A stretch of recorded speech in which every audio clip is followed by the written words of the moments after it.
Welcome back to another interview with That Fuzz and Rock Show, guys. We got a great one for you guys today. We are happy to have Chris from See Through You. Chris, thank you very much for joining us today, brother. I appreciate it, man. Thank you for having me, man. Yeah, man. Welcome to the show. So we're here to talk about the newest release, which is called Hollowed Out. It's going to be available on CD and digital through Upstate Records. It's going to be available on September 2nd. September 2nd. Yep, next Friday. Yeah, man. And we'll totally get to that in a bit. Let's start out talking about the band for a minute. How did you guys first come together? I know it started out as Mask Up. How did you guys kind of get that whole thing going? Well, I mean, this guy named Chris Kovac actually started it in 2020. It was supposed to be like a charity project for COVID, all that nonsense going on. So he just asked, he was asking a bunch of people if they wanted to do like guest spots on it, and he had me do a guest spot on one of the songs, and that song actually got released. And so I was like, all right, cool, everything's gonna be cool. And then like a year went by, and then like nothing was really going on. So I have the Dropbox of all these songs that nobody's ever heard in their entire lives before. So I started messaging everybody. I'm like, hey, well, what are you guys doing with these songs? And Chris was kind of just like, hey, life's kind of like too busy right now. I'm never going to get to this. I'm never going to be able to do it. Blah, blah, blah. If you want to do it, you can do it. So I asked everybody else. I was like, hey, do you guys mind if I go do something with these songs and just record vocals on them and, whatever. And I think everybody was kind of like, yeah, man, just, go do whatever. And nobody was really like expecting much from it. And then I did it and I sent it back and they're like, whoa, wait a second. Hey, you actually took this seriously. It actually sounds like it could be, could be something. Sure. So now let's talk about some of the other members in the band. It's you, it's Jeff from Full Blown Chaos. Jeff from Full Blown Chaos. Joe from First Blood. Yep, Joe Kenny for First Blood and Pay No Respects. Mike from Sworn Enemy. Yep. And Brandon from Marauder. Yep. Also that's a pretty heavy lineup, man. Yeah, I mean it's kind of like puts a lot of pressure on you because you're kind of like not allowed to fail. And it's cool because it's like a Frankenstein. It's like, all right, let's put all these guys together and see what's what. So let's talk about you for a minute. What first got you into music? My older brother. Actually, my older brother was like a metalhead back in the 80s and whatnot. He used to have all his records in his closet, and I used to go into his closet when I was a kid, and I used to steal them all and try to play them and whatnot. And I kind of just idolized him as a musician, my entire like young life. He used to beat me up all the time too, so he's pretty much responsible for everything I am today. It's all his fault. That's right. Yep, it really is. Everything good and bad, kind of, especially musically wise, a lot to do with him. So when did you first start? When did you first get into music? How old? I 5, 6 or something like that. And I never wanted to do anything else but listen to music all the time. I used to play, sports in high school and whatnot. And everybody else on the football team and whatnot, all hung out together and whatnot. I wanted to go hang out with my 2 or 3 friends that listen to music and whatnot. And, I didn't really want to do that kind of shit. And I wanted to go to shows and not go to football practice. I actually got kicked off football team for a while because of that shit. But, Well, I guess it's a good thing you did, right? Yeah. Well, a lot of good things could have happened, but I mean, I'm kind of happy with the path that, actually unfolded. Hell yeah, man. Absolutely. So let's talk about some of your influences or early influences coming up and as far as music goes. A lot of thrash. Definitely. I love all kinds of like old, like 80s, 90s metal, like Iron Maiden, Anthrax, Testament, all like, everything that I used to listen to. It all stuck with me. I still think it's better than pretty much everything that's out today. It's untouchable. King Diamond, a whole bunch of other stuff. And I listen to like everything, like literally everything. Like I'll put on, Morbid Angel, and then I'll turn it off and I'll put on the Garth Brooks Double Live Platinum CD and know every single song of it. Mm-hmm. Now, do you have any like formal training? Do you take lessons or? No, God, I don't even sing. I don't even sing the right way. If you there's always like these videos now you can go on and learn how to like sing properly from your diaphragm and all that shit. I don't do that. I just scream full volume, and I wind up blowing out my voice a lot. But whatever. I don't know. I want to do it the way I want to do it. So you're like, I got one speed, fucking go, right? Yeah, like I don't know if I could do that. I don't know if I could do like that controlled singing and all that. I don't know. Maybe I could, but I don't know. I like to do it the way I like to do it. And that works. So that's a good thing. So let's talk about the new album. It is called Hollowed Out. Sorry, excuse me. Yeah. It's out on CD and digital from Upstate Records on September 2nd. Like we said, And I know you said that how it kind of came about where you had the stuff in the Dropbox and you kind of made it yours and they're like, "Well, wait a minute. That's good." How long did it take for everything to be written and put into album form and all that? Like how long did that process take? Well, I mean, they had all these songs written probably at least a year and a half ago. Probably they were all written and recorded, like the raw versions of them, and Mhm. whatnot. And then I want to say it was like March maybe where I started messaging these guys and like, hey, can I get involved with this? Probably March, and by June it was done. Oh, By wow, June it was fast. done, mixed, mastered, and like ready to roll out. So, Where'd you guys record it? Was it just all kind of like oh, sent just to each person to it was record? a night. God bless the guys at the bomb shelter, CJ Wood and Scott Gross from Autumn Ashes. Actually, are the ones that mixed and mastered it. God bless them because they had like 9 different studio recording tracks to all like mesh together and try to make it sound like one. Everybody recorded at like a different studio spot. I actually recorded at like 2 different spots, yeah, it was 2 different spots I recorded at. Everybody else recorded at their own spots. So these poor guys are trying to, meld together 9 different studio recordings of music, and it all like it Right. came really well. They did a really good job at it. It sounds really, really heavy. Yeah, it definitely sounds amazing for sure. Let's talk about a couple of tracks on the album. Hope is one of the standout ones there. That's features Mike from All Out War, right? Yeah, That's like this. That's the second single off it. that Another is the second standout. single.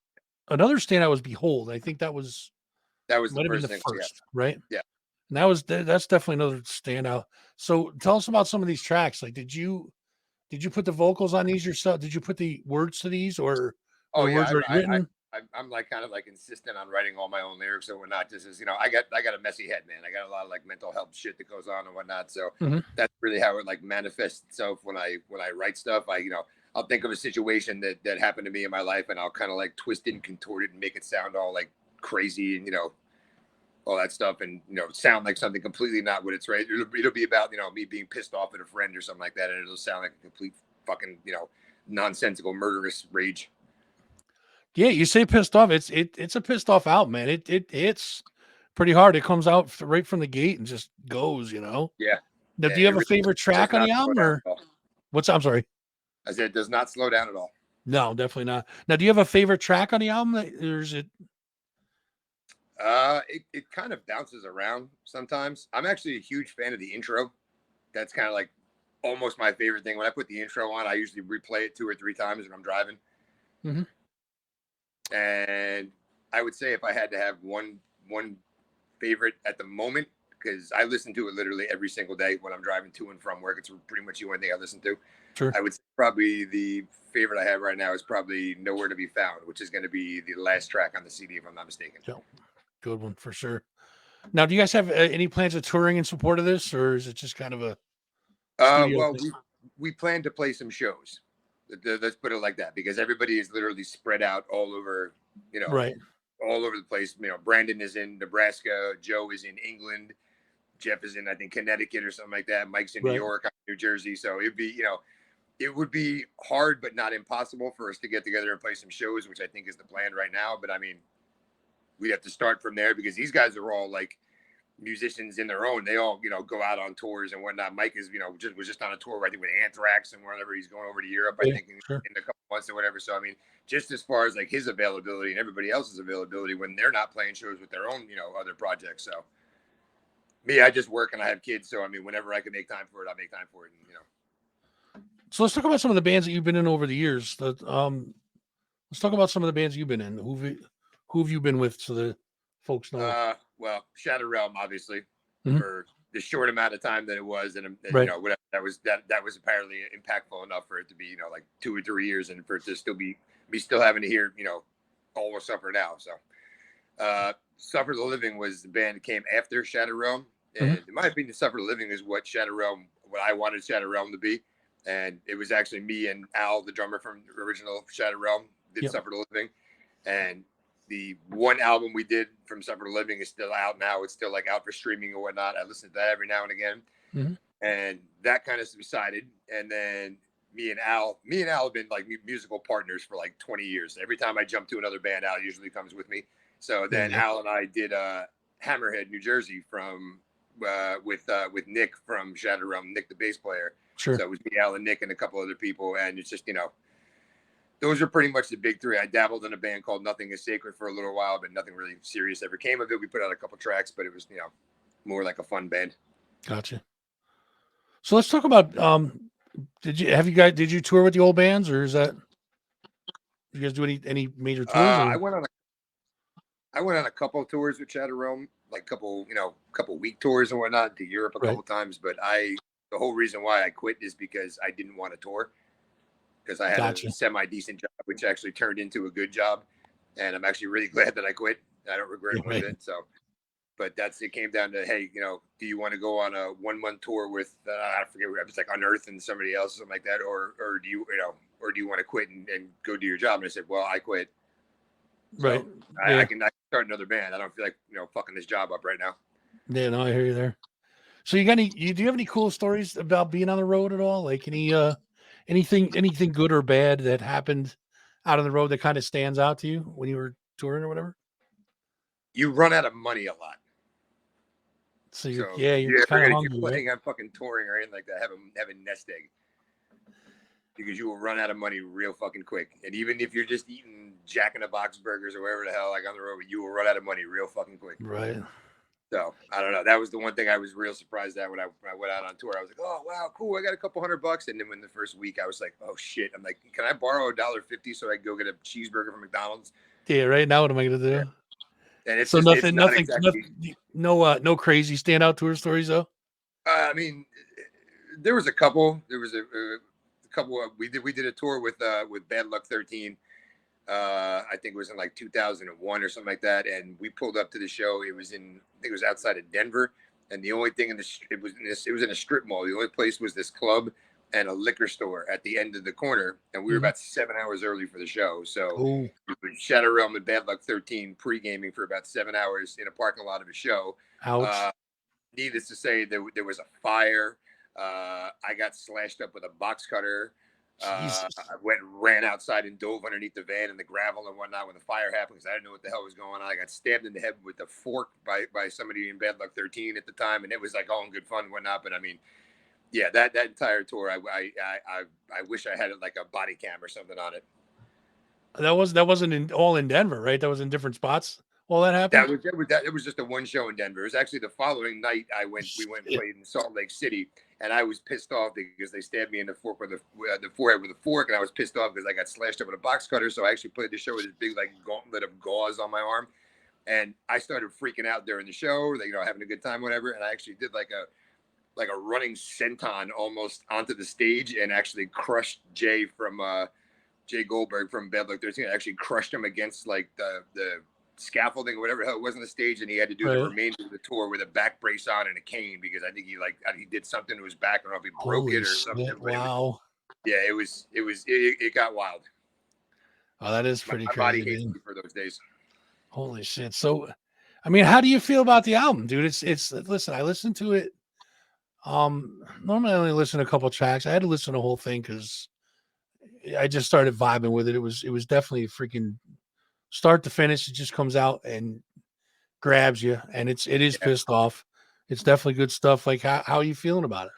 Yeah, I mean that's the goal. That the goal is to let everybody know how pissed off I've been about some things since the last time I've told you about how pissed off I am about things. There you go. So you got anything else you want to tell the folks before we wrap things up here? There is another New Jersey Bloodline cover embedded in this album. Really? Yes, I like to do New Jersey Bloodline covers. This was actually like kind of a part of the thing before I was even involved with it, so I was just happy to have done it. But I did another New Jersey Bloodline cover with Nothing Is Sacred. Mm-hmm. So I always believed that New Jersey Bloodline never got their proper due, and Reek was, I loved Reek to death. Reek was my boy, and I really, I want those songs to live on for a while. I don't want them to go anywhere just yet. Hell yeah, man. That's awesome. Keep an ear out for that one too. That's smack in the middle of the CD. All right, buddy. Yeah, definitely. So, guys, make sure you go out and pick up Hollowed Out. It's the latest release from See Through You, out September 2nd on Upstate Records. CD and digital is going to be available. You can check your local or your platforms for availability. For more information on the band, you can go to facebook.com/See Through You Band. Insta is at C3U Band. And of course, check out upstaterecordsny.com. That'll give you all the information that you need. Chris, dude, I definitely appreciate you stopping by and hanging out for a little while. Thank you, man. Appreciate you having me. Hell of a lot of luck on the album, dude. You don't need it though. It stands on its own. I think it should do real well. You guys did a great job on it, man. Thank you. Thank you. Make sure you guys are going and grabbing that album. It's Chris, C3U. Brother, thank you, man. I appreciate it. We'll talk soon, all right, man? All right, man. Thank you very much. Thanks, man.